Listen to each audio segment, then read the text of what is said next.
My name is Sadie Bowles, and I'm with the American Grassfed Association. And today we get the privilege to talk to Pete Conley of Ember Heritage. Um, and Pete, can you just give us a brief history on kind of how you got started in buffalo shearing and then kind of what led to where you're at now? Okay. Yeah. So I started shearing buffaloes. Well, I started shearing 21 years ago, and I started shearing alpacas. Um, I took some sheep shearing classes, but I ended up just sticking with alpacas. So fast forward a few years after that, I had been shearing and I was working with an alpaca sock company, and I was at a trade show and I saw some bison socks there. And as a shearer, my first question was like, how do you shear a freaking buffalo? Like, so I asked the guy, and he offered me a job. Like, because they had been like, it was a company that still exists today, and those guys had basically been hiring people from Craigslist and whatever, and just kind of feeling it out. And they had never had professional shearing. And so I agreed to, at first I said no because I just didn't want to have any. I just was more curious than anything. And then, I just couldn't stop thinking about it. Like I live in Montana. I was living in Livingston at the time. I still live close to Livingston. I was going to Yellowstone all the time and seeing buffalo, and I was like, man, I just really probably should. And I've always loved buffalo. Like they're just ever since I was a little kid, watching the Lone Ranger and all that stuff. So I finally called the guy and said, "Hey man, like what do you got?" And he's told me like let's meet in this one plant in Colorado just came online and let's see if we can do it. And so we went there and checked it out and he left and the next day I brought all my shearing equipment down to Colorado and the next day I went in there and started shearing buffalo hides. And that was 14 years ago. And like it was amazing because I had seen bison fiber, like shed fiber on the sagebrush and whatnot in Yellowstone, and it was so soft. I couldn't believe how soft it was. And so like the first hide that I sheared, like I cracked into it and started shearing the blanket off like the same way we would shear an alpaca, and I couldn't believe it. It was the softest, like most like luxurious feeling, like velvety, perfect fiber that I've ever dealt with besides like really nice alpacas, and I just was like that moment I was blown away. See, and I wouldn't think of it as soft. I'd almost think of it as really coarse. I mean, look, I, everyone, I mean, look at that animal, right? Like there's no way it's like silky soft. It's out there bashing through the tundra, throwing tourists 15 feet in the hair. You know? So, I mean, there's no way that that thing is soft, but it is. It is like it's as soft as cashmere under there, and it's like, and the coat is well, like the coat is, it's multi-layered, so it's similar to a cashmere goat, right? So it has like the coarse, soft, stuff that you see, like the guard hair, and then it has like an undercoat. It's a winter undercoat, and it grows that coat and the finer the hair is, the more hair they can get into each square inch, right? Which is more insulating. So the more hair, the finer the hair, the more hair, the warmer the animal. Yeah. Okay. And Yep. so you see, like so they've developed this like extremely fine hair that just keeps them warm for the winter, and then in the spring they shed it. So like I made like a thing. So like if you look at it right here, Oh, what we're awesome. talking about is the bison downs. So this you can see it's like darker right through here. Yeah. That is the fine, like that's like 15 to 17 micron. And then this stuff up here, this is the guard hair. And that is the stuff that you would think this is really coarse and kind of scratchy. And so when we take the bison fiber, what we're shearing is we're looking for this. And then we run it through a dehairing process after we wash it, and that gets rid of all of this stuff up here and leaves you with just the down right there. Okay. Oh, that is shocking. I have so many questions. I don't even know where to start. Um, well, how did you get into shearing at all? Let's start there. So yeah, I did not come from a, agricultural background. It was like I ended up going to a basically another like Trey's alpaca show. My neighbor had alpacas and he was going to an alpaca show and he was kind of a shearer and I went with him. I was initially going to write an article about it because I used to write back then and I was working as a cook and then I was writing and I went with my friend and I had worked with alpacas before like my friend's mom had them so like she had llamas when I was a kid and so I was kind of familiar with them, and I ended up just kind of working with this shearer who showed up, and it takes two shearers to shear an alpaca, or two people, one shearer and then one person to kind of maneuver the animal around. And so this guy from Georgia named David Carroll was at the show, and he's a shearer, and he didn't have any help. And so he just asked me, like I was standing there with my buddy, but he had plenty of help. So my friend, well, he's my friend now, but I didn't know him then. And Dave Carroll was like, I was just kind of standing around. He's like, "Hey, get over here. You want to make some money?" I was like, "Yep." And he's like, "Dude, just grab this thing and just follow me. Like, just hold it." And so he just kind of walked me through it. And we sheared one, we sheared two, and then we did like I think 60 that first day, and then the next day we did whatever. And so I worked with him for 3 days, and I was just totally captivated by the whole process and I wanted to learn how to do it. Like it was just like a switch went off in my head. And I said, look, I need to learn how to do this. And he's like, be at my farm next April 1st in Monroe, Georgia, and you can work with me and I'll show you how to do it. And that was how I started. Awesome. And now, are you from Montana originally? No, I grew up in New Mexico and then I left as soon as I could after high school. And I came up here and went to college for a little while. And then I ended up over in Oregon and I lived there until I moved back here. Oh, well, then you apparently lived in Georgia too. Well, I was, yeah, I guess I was sort of a resident there. Like, I think I was there for 2 months that year. But Yeah. that was in 2006. And so I've been shearing in Georgia every year since then. Like every spring we go to Georgia and we shear clients that we were shearing. Like I have clients that I sheared back then still. Oh gosh. Now, can you use, and you're still sharing, that'd be alpacas down there. Yep. Okay. Are you using that fiber for anything, that hair or? Yeah, well, that is phase two. Okay. The thing with alpacas is that the fiber industry is not totally aggregated. And so there's a lot of moving parts with no clear direction. And so that's phase two. Once we get everything going with this company, the first thing we're doing is integrating alpacas into our production lines for sure. Okay.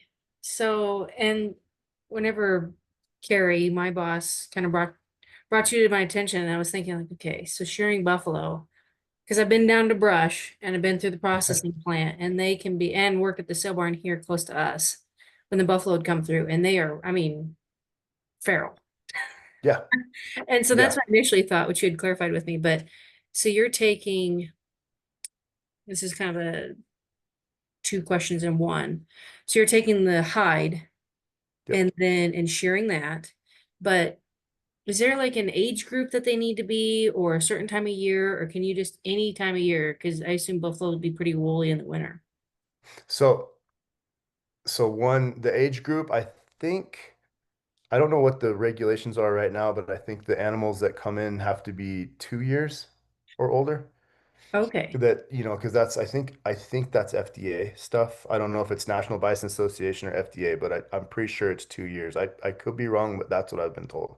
And Okay. then as far as the time frame goes, we are after their winter coat. And so essentially starting December 1st Mhm. till about April 1st, they're good. Sometimes it's a little earlier depending if the winter is going to be more extreme, because they'll come in and like I always go and look at the animals like early November, and you'll see that like if it's going to be a big winter, they already have fiber on them. Like this Okay. year wasn't that big of a winter. We went in early, early November. They didn't have anything on them, Okay. but Hmm.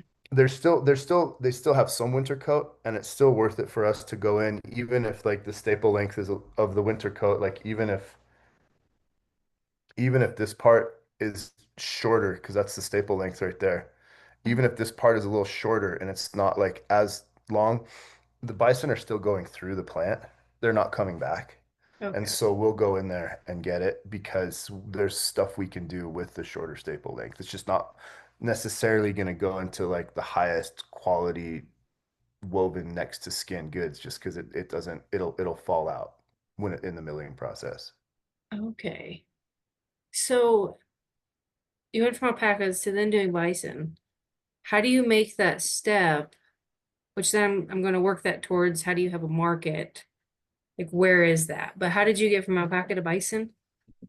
So I had just met a person that had a bison company, and when I met them, they weren't starting out, but they hadn't been able yet to scale because they were not getting enough fiber every year because they didn't have professional shearing.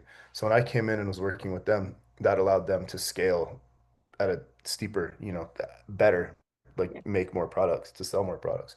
So that's how I got into it. Okay. Um, yeah.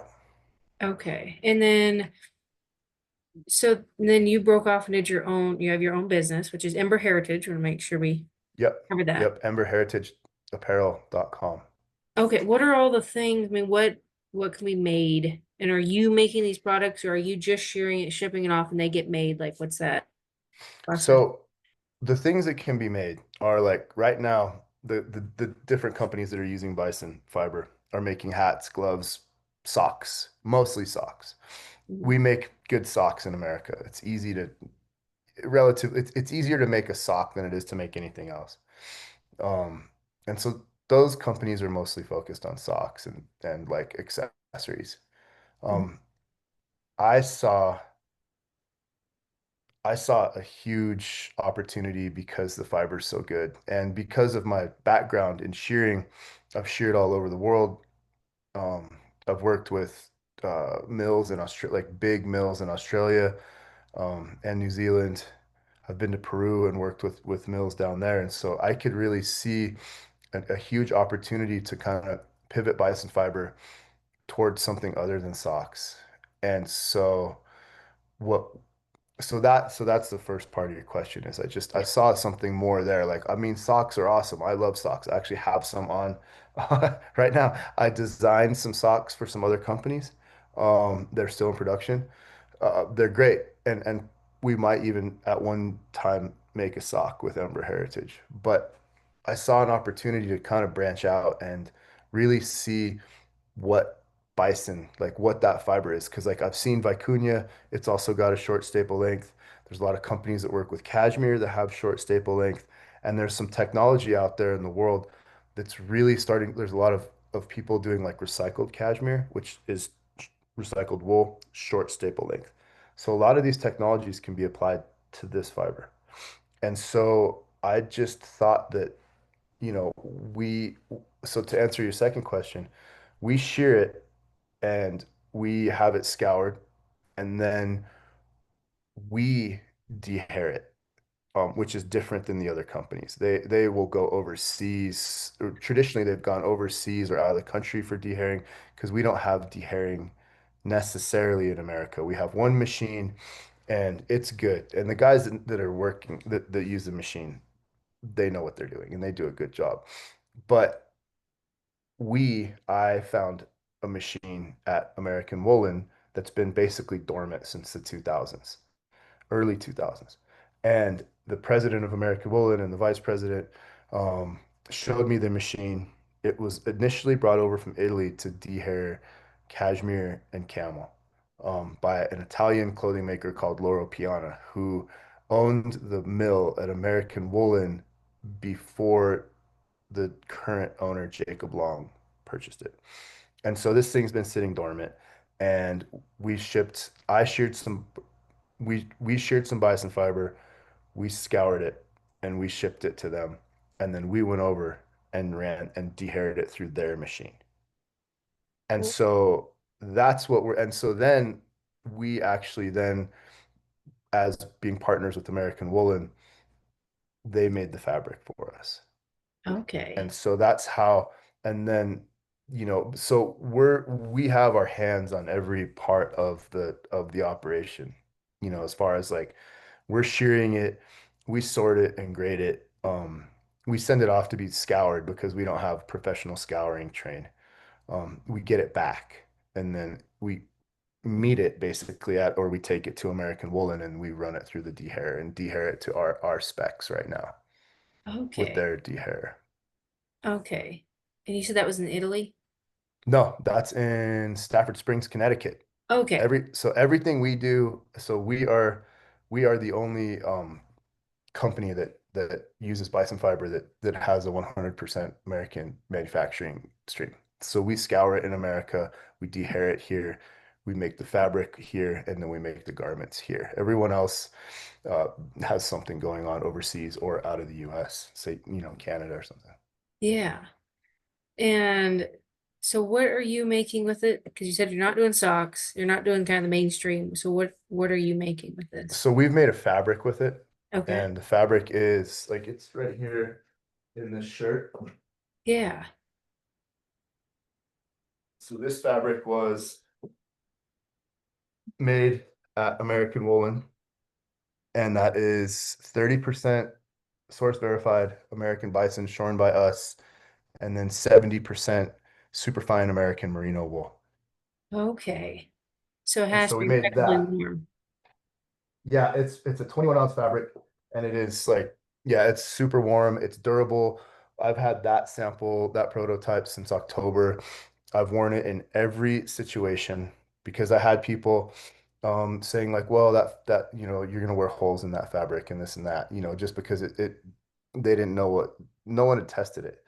And so we've worn it in like every I mean, I'm talking like riding a motorcycle in 26 degrees with like just a canvas jacket on because I forgot my other jackets. Yeah. Um, like up here in Montana, just, hiking and working in the winter time. And, so we've worn it in every situation. It's just like, it's an awesome, it's just a really, really well-made quality piece of, American heritage right there. Yes. So can you, and these are questions of ignorance because I've really not dabbled in any part of this side of the industry, but if you made something, I mean, do you make anything that's 100% bison?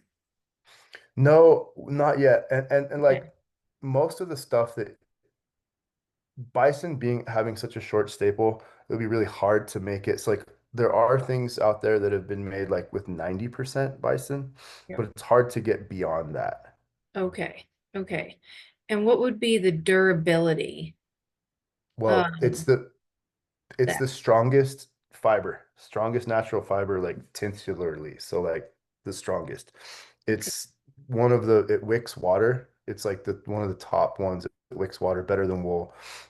Like better maybe on par with alpaca, and it's like the second warmest. And so when you add that 30% of bison into wool, when you blend fibers, you end up with the best characteristics of them.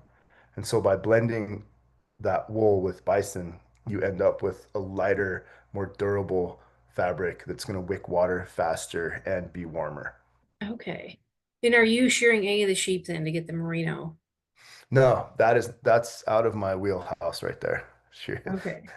Like, and we're working with, American growers as far as the merino goes, but since this shirt that since this was such this since this fabric was a total wild card, Yeah. we didn't want to have we wanted the wool that we brought in, we wanted to have wool that was commercial wool that had been processed commercially. So in case there was a failure, Yeah. we knew it was on our side. Yeah. And Yep. so we could then go back and try and fix the bison part of it and not the wool part of it. Okay. Fascinating. And this is, I mean, I'm sure this question is not important to people listening, but so you're down there shearing, and I ask this because I've helped shear sheep, which those you can just manhandle, roll them around to get them shorn. It just takes one guy kind of cradling Yeah. you. Yeah. But um, So at the end of the day, then all that wool gets put into these big like tote bags essentially and kind of pressed down. How are you hauling it? So Getting it shipped. what we'll do is we'll shear it, and then we'll have like we have basically a warehouse where or like storage units, a series of storage units wherever we're shearing, and then we basically just dry it out. Then Okay. we bale it wherever, wherever we're shearing, and we'll bring it back up to Montana. And then in our warehouse, we'll resort it and regrade it. And then we bale it with a commercial wool baler and then ship it to scouring. Okay. So it's the same thing. Like basically, it's like if you were shearing wet sheep, Yeah. Okay. you just have to dry the wool out. Yeah. Fascinating. Oh, fascinating. Um, and then when did you start Amber Heritage? Last year. Oh, last year. Okay. Yep, yep. So last year we've been contracting for other companies until basically last year, and then we just decided that we were just the time was right for us to go independent so that we could pursue something other than socks and try and pursue our vision with American manufacturing and something just a little out of the wheelhouse of socks and gloves. Okay. Okay. No, that is just awesome. And how far, I mean, do you reach? I mean, you said that you've shorn globally, but as for the bison shearing within the United States, I mean, are you on the road all the time then? Especially in the winter? Yeah, I mean, in the wintertime, yeah, like between Colorado and North Dakota and, elsewhere in the Midwest, we're kind of just on the road, weekdays, of course, like because the plants don't run on weekends. And so most of the winter we're shearing all over North America, depending on like which plant we're in and how much fiber we need to harvest for us and for other people. That kind of, you know, sets the stage for like how far out we're going. Okay. Okay. Now, and are you, with that being said, sharing for other people, are you selling any of this buffalo fiber, or is everything you're shearing going into just Ember Heritage or? No, we are selling it. And Okay. that's the thing. We I wanted to see other people be able to get their hands on bison, because it's been gate kept. Um, a lot of the guys that are using it, they're making good money from it, and they don't need to sell it. They can just make their own products. I was always curious to see what other people could do with it. Yeah. And so the way that we set everything up is basically we set it up to where we can pull bison fiber out of any place of our manufacturing. So we can sell raw bison, we can sell scoured bison, we can sell dehaired bison, we can sell the fabric, the proprietary fabrics and yarns that we're making, and then we can also sell the garment. Say if a company wants, us to make a garment for them and do a collaboration, we can do something like that as well. So we're open to working with anyone across the industry because we want to see the animals recognized for their fiber as well as, you know, other people become part of the story. And the more people that are part of the story, the more the animals are respected, you know, on the living side of things. Yes. Um, so and then take us through, so you said you shear it and then you gotta dry it, and you're baling it and sorting it again. Explain to me the scouring and the dehairing process, what exactly that is and So the scouring process is done down in Texas, and we it's done basically it's a wool scouring plant set up. I don't know how long they've been scouring, but it's been there forever. Like I think it's the only commercial scouring um in America left. If it's not the only one, it's like one of the last few. Um they scour it just like wool. okay. And so they just run it through their process, and then they bale it and send it to American Woolen. And then we take those bales and we run essentially the that fiber goes into a big hopper and it goes through a whole series of rollers, and those rollers will pull out the course the hairs that have a larger micron. And so you end up with, at the end of all those rollers, you end up with a super fine fiber. That's what then is going into the fabric and socks and all, and yarn and stuff. Okay. And then the dehairing process. That's the Oh, dehairing process. Yeah, that's like the scouring process. It goes to Texas, they scour it, and then once we get it, we dehair it, and we can dehair it to a certain micron. So like if it's gonna be maybe something that's not gonna be next to skin, like a coarse kind of like a horse blanket or something like that, we can dehair it okay. to that. So there's all kinds of different nuance that we can kind of do with this. There's another part to the dehairing that this machine at American Woolens just it's not exactly perfect. So we are right now trying to purchase a modern dehairing machine to Okay. bring to America and have that available for not only bison, but for cashmere, for camel, for alpaca, and also for wool. So that's in that's somewhere right on phase two. Like that's in that next phase of what we're doing. Awesome. Oh, this is awesome. Um, hmm, okay. So it just seems like you've, with this only being technically a company for a year, it just seems like you've made, I mean, leaps and bounds with all these options of selling, like you're saying, from the fabric to the apparel to all these different options. Could you make out of buffalo fiber, could you make a horse cinch or like a saddle cinch that do you know what I'm talking about? Yeah, yeah, you could. Because we've tried alpaca cinches and those are great. Um, they're great at wicking and I guess withstanding the durability behind them we've been happy with. And I'm curious now the durability or the sweat wicking ability of a buffalo fiber one. Honestly, if you mixed those two, if you Yeah. blended bison and alpaca, that would probably be the best one because they both wick water super good. And then you would get, it would be lighter weight with the bison, but it tends to be hollow, right? And so then you have like, you've got all the different wicking and insulative abilities, like everything mixed in. So you get, yeah, I bet you that it would be, if you blended it, it would be really good. Okay, that's my request. So I could make Okay. cinches. Yeah. Check.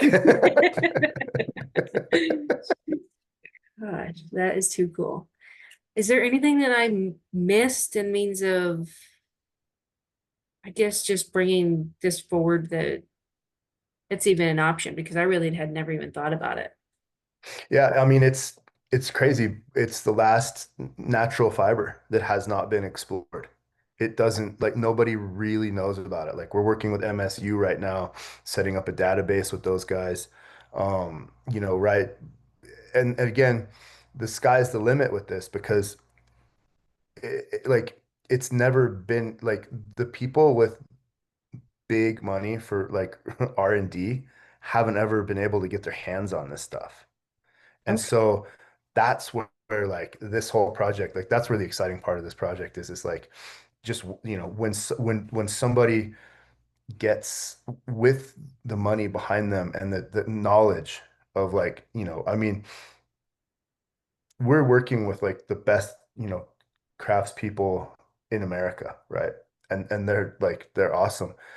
That's who we're working with. But, there's other people that are hired specifically for certain companies that if they get a hold of this, who knows what they could do.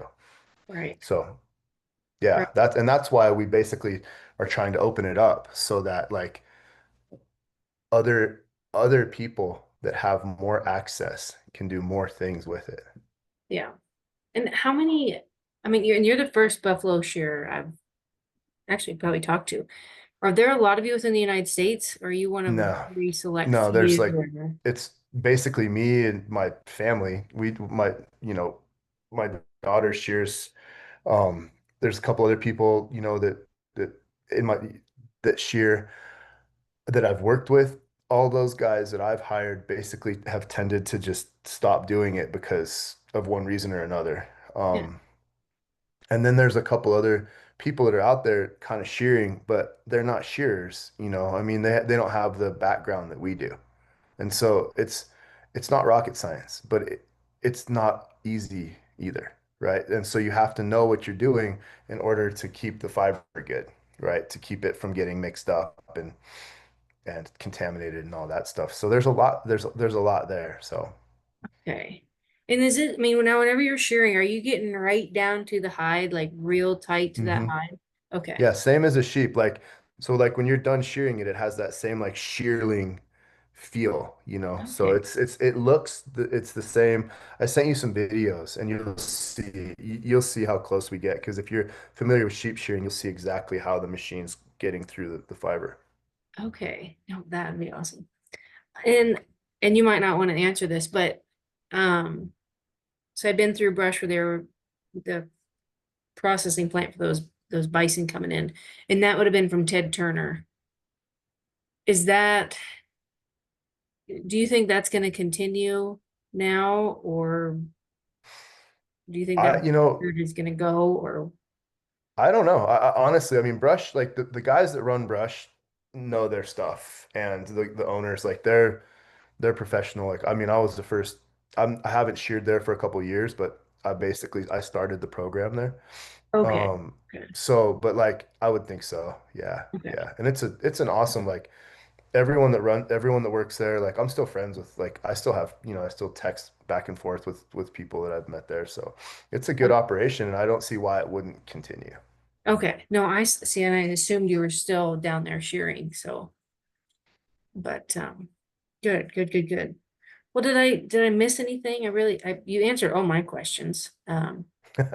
Maybe we should have done an open panel and let people bombard you with all the little questions, but We could do that next time. I'm like, cause yeah, I mean, I guess, we've made like a Pendleton style blanket as well that's on the website. And so we sold out of the first round of our Bracket Creek Jack shirt, and we're gonna start doing pre-orders probably in the next month for the second round that's coming through. So we've got everything in production right now.